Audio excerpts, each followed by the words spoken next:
पुरुषार्थ पुरुषार्थ एक दर्शन नहीं है, बल्कि यह व्यक्ति और सामाजिक जीवन को व्यवस्थित बनाने वाला एक प्रभावपूर्ण आधार है। पुरुषार्थ की अवधारणा को समुचित रूप से समझने के लिए आवश्यक है कि हम धर्म, अर्थ, काम तथा मोक्ष की संक्षेप में विवेचना करें। धर्म। सभी पुरुषार्थों में धर्म का स्थान सबसे अधिक महत्वपूर्ण है। यह सच है कि धर्म सभी समाजों की एक अनिवार्य विशेषता है, लेकिन दूसरे समाजों में जहां धर्म का संबंध अनेक अलौकिक विश्वासों से है, वहीं भारतीय समाज में धर्म जीवन की ऐसी विधि है जो व्यक्ति को उसके कर्तव्यों के प्रति सचेत करती है। इस प्रकार एक पुरुषार्थ के रूप में धर्म का तात्पर्य किसी तरह के अलौकिक विश्वास अथवा पूजा उपासना की पद्धति से नहीं है, बल्कि विभिन्न परिस्थितियों में जो भी व्यक्ति का कर्तव्य है उसी का निर्वाह करना व्यक्ति का धर्म होता है। सामान्य रूप से यह कहा जा सकता है कि धर्म शब्द का संबंध कर्तव्य, स्वभाव, करने योग्य कार्यों, वस्तु के आंतरिक गुण तथा पवित्रता आदि से है। उदाहरण के लिए जब हम कहते हैं कि गुरु का धर्म क्या है, तो यहाँ पर हमारा तात्पर्य गुरु के वास्तविक कर्तव्य को जानने से होता है। इसी प्रकार संत का धर्म क्या है, यह शब्द उसके शांत स्वभाव का बोध करता है। और जब हम कहते हैं कि प्रत्येक स्थिति में धर्म का पालन करो, तब यहाँ पर धर्म का तात्पर्य किसी विशेष परिस्थिति में करने योग्य कार्य से है। इसी प्रकार पानी का धर्म बहना है। इस उक्ति में धर्म शब्द एक वस्तु के आंतरिक गुण को स्पष्ट करता है। वास्तव में पवित्रता का संबंध आचरण की शुद्धता से है और इसलिए इस शब्द को भी अक्सर धर्म के स्थान पर प्रयुक्त कर लिया जाता है। धर्म के इन विविध अर्थों का तात्पर्य यह नहीं है कि हिंदू धर्म एक अस्पष्ट भ्रमपूर्ण धारणा है, बल्कि वास्तविकता यह है कि हिंदू धर्म उन सभी परिस्थितियों, मानवीय गुणों, व्यक्तियों और वस्तु के आंतरिक गुणों का बोध कराता है जो व्यक्ति के सामाजिकरण में सहायक है। धर्म शब्द ध्री धातु से बना है, जिसका अर्थ है धारण करना, बनाए रखना अथवा पुष्ट करना। इसका तात्पर्य है कि जो तत्व संपूर्ण संसार के जीवन को धारण करता हो, जिसके बिना संसार में व्यक्ति की स्थिति संभव न हो तथा जिससे सभी कुछ संयमित और सुव्यवस्थित बना रहे, वही धर्म है। इस आधार पर डॉक्टर राधाकृष्णन का कथन है कि जिन सिद्धांतों के अनुसार हम अपना दैनिक जीवन व्यतीत करते हैं तथा जिसके द्वारा हमारे सामाजिक संबंधों की स्थापना होती है, वही धर्म है। यह जीवन का सत्य है और हमारी प्रकृति को निर्धारित करने वाली शक्ति है। वेदों, उपनिषदों, गीता और स्मृतियों में धर्म को भिन्न भिन्न रूप से परिभाषित किया गया है, लेकिन इन सभी का उद्देश्य एक इसी सत्य को स्पष्ट करना है कि धर्म जीवन को संपूर्णता प्रदान करने की एक विधि है। इस प्रकार स्पष्ट होता है कि धर्म का मूल सिद्धांत आत्मज्ञान को प्राप्त कर लेना ही है, क्योंकि आत्मा ही ईश्वर का वास्तविक निवास है।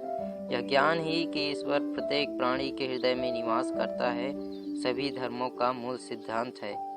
इससे भी यही स्पष्ट होता है कि जो तत्व व्यक्तियों के चरित्र और नैतिक भावनाओं को परिष्कृत करे तथा उनमें कर्तव्य की भावना को विकसित करे, एक पुरुषार्थ के रूप में वही व्यक्ति का वास्तविक धर्म है। इसका तात्पर्य है कि यदि किसी नियम अथवा व्यवहार के तरीके से व्यक्ति और समाज का जीवन संगठित न हो, बल्कि विघटित हो जाए, पाखंड और मिथ्याचार में वृद्धि हो जाए अथवा जिससे समाज टूट जाए, वह धर्म नहीं हो सकता। इसी आधार पर आज अनेक जागरूक विद्वान स्मृतियों और पुराणों के उन मनमाने नियमों को धर्म नहीं मानते, जिन्होंने समाज को धारण करने की जगह उसे अनेक टुकड़ों में बिखेर दिया है। वास्तव में धर्म एक ऐसा तथ्य है जिसका प्रमुख उद्देश्य व्यक्ति, समूह और समाज के कर्तव्य को स्पष्ट करना, मोक्ष प्राप्ति के आदर्श द्वारा नैतिकता और समूह कल्याण में वृद्धि करना तथा विभिन्न परिस्थितियों से व्यक्ति को अनुकूलन करने की क्षमता प्रदान करना है। यह सर्वविदित तथ्य है कि समाज में सभी व्यक्तियों की परिस्थितियां एक जैसी नहीं होती। विभिन्न व्यक्तियों की रुचियों, मानसिक योग्यता, कार्यकुशलता और अधिकारों में भी अंतर देखने को मिलता है। इन भिन्नताओं में सभी लोगों का धर्म या दूसरे शब्दों में उनके कर्तव्य भी समान नहीं हो सकते। यही कारण है कि एक पुरुषार्थ के रूप में धर्म या दूसरे शब्दों में उनके कर्तव्य भी समान नहीं हो सकते।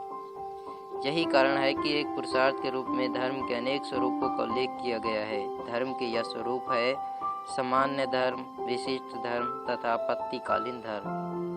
सामान्य धर्म का तात्पर्य धर्म के उस स्वरूप से है जिसका पालन सभी को करना आवश्यक है।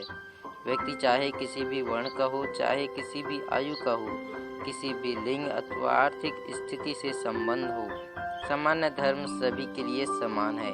यह धर्म संपूर्ण मानव जाति का धर्म है क्योंकि इसमें उन गुणों का समावेश है जो सभी के विकास के लिए आवश्यक है। उदाहरण के लिए धैर्यवान बनना, सबल होते हुए भी क्षमा का भाव रखना, काम और लोभ पर संयम रखना, ईमानदार बने रहना, मन, बुद्धि और शरीर को पवित्र रखना, ज्ञान का संचय करना, रोग और द्वेष से दूर रहना, सच बोलना तथा क्रोध न करना सामान्य धर्म के लक्षण है। दूसरी ओर है विशिष्ट धर्म। विशिष्ट धर्म का तात्पर्य व्यक्ति के उन कर्तव्यों से है जिनकी एक विशेष स्थिति में उससे पूरा करने की आशा की जाती है। समाज में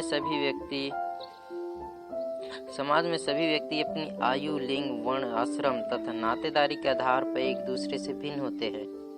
इस प्रकार स्त्री का धर्म पुरुष से भिन्न है, पिता का धर्म पुत्र से भिन्न है, राजा का धर्म प्रजा से भिन्न है, गुरु, शिष्य, सैनिक और मित्र के रूप में व्यक्ति के कर्तव्य एक दूसरे से भिन्न होते हैं। इस प्रकार एक विशेष स्थिति में रहते हुए व्यक्ति का जो भी कर्तव्य है उसे व्यक्ति का विशिष्ट धर्म कहा गया है। विशिष्ट धर्म को स्वधर्म भी कहा जाता है क्योंकि यह सभी के लिए पृथक पृथक है। आपत्तिकालीन धर्म। आपत्तिकालीन धर्म किसी विपत्ति के समय व्यक्ति को यह स्वतंत्रता देता है कि वह दो बुराइयों में से किसी एक को इस तरह चुन ले जिससे धर्म के अधिक महत्वपूर्ण पक्ष की रक्षा की जा सके। इस प्रकार प्रत्येक स्थिति में व्यक्ति के कर्तव्यों को निर्धारित करके धर्म व्यक्ति को जीवन के प्रति एक व्यवहारिक दृष्टिकोण प्रदान करता है तथा सामूहिक कल्याण में वृद्धि करने का प्रयत्न करता है। हिंदू जीवन में धर्म को एक पुरुषार्थ इसलिए माना गया है कि इसे परिश्रम अथवा उद्योग से ही प्राप्त किया जा सकता है। इसका तात्पर्य है कि धर्म का अभिप्राय भाग्य अथवा विश्वासों से नहीं है कि बल्कि इसका संबंध पूरी तरह कर्तव्यों की पूर्ति से है। हमारे समाज में इसी कारण धर्म का स्वरूप पूर्णतः सामाजिक कहा जाता है। गीता में धर्म के इस सामाजिक स्वरूप को स्पष्ट करते हुए कहा गया है, जो व्यक्ति प्रत्येक कार्य का फल चाहते हैं तथा जिनका यह विचार होता है कि स्वर्ग से बढ़कर दूसरी कोई अन्य वस्तु नहीं है, वे अविवेकी होने के साथ ही भौतिकता में आसक्ति रखने वाले हैं तथा उनके अंदर कोई निश्चयात्मक बुद्धि नहीं होती। इससे स्पष्ट होता है कि धर्म एक लक्ष्य नहीं है बल्कि एक ऐसा साधन है जिसके द्वारा व्यक्ति अपने कर्तव्यों को पूरा कर सकता है। इसी कारण धर्म को एक पुरुषार्थ कहा गया है।